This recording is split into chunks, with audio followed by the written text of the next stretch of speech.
Hi, I'm Dr. Cheryl Ross. If you're thinking about getting pregnant, these are the top 4 things you should keep in mind. First, pre-planning is key. You want to plan to meet with your healthcare provider 3 to 6 months ahead of time to see if you and your partner are physically and mentally ready to have a healthy pregnancy. During this visit, a review of your medical and genetic history is important to make sure there aren't any red flags that can affect your pregnancy. It is also during this visit that you will be started on folic acid. We know the importance of taking folic acid 3 months before conception to reduce the incidence of spinal defects. There was a recent exciting study about folic acid, and it found that if you took folic acid 4 weeks before conception and up to 8 weeks into the pregnancy, that you had a 40% lower risk of giving birth to a child with autism. Number 2, it's all in the timing. Understanding when is the right time during the menstrual cycle to conceive is essential, and it's also the most confusing. On average, women have a period every 28 days. It is important to know when you ovulate. It is during this 24-hour window that the egg is available for the sperm to fertilize. This is what we will call timed intercourse. Typically, it's around day 14 that you will ovulate.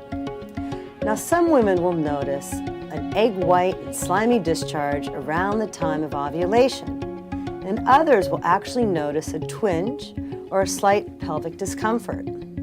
You can also detect ovulation with an over-the-counter ovulation predictor kit or getting a fertility app. Once you've identified ovulation, you can have timed intercourse and be efficient at having sex at the exact time of the month that the sperm and the egg can form an embryo. Number 3, patience is a virtue. Each month you have a 15 to 25% chance of conceiving with timed intercourse. It may take an average of 6 to 9 months to conceive depending on your age. 75% of couples will have conceived after timed intercourse for 6 months. After 12 months of having timed intercourse, approximately 90% of couples will have conceived. The incidence of infertility in the United States is roughly 10%.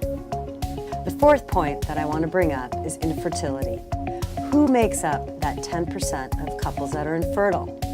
Now, this is the category that terrifies my patients the most.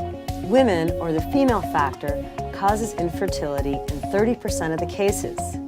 Typical causes are related to failure to ovulate, endometriosis, and tubal disease. Men, or the male factor infertility, accounts for 30% of the cases and is mainly due to abnormal sperm. Another 30% represents a combination of both female and male factors. And finally, the last 10% have no explanation of why the couple is infertile. Now, for the other 90% with a positive pregnancy test, it's time to follow up with your healthcare provider and begin the miraculous journey called pregnancy.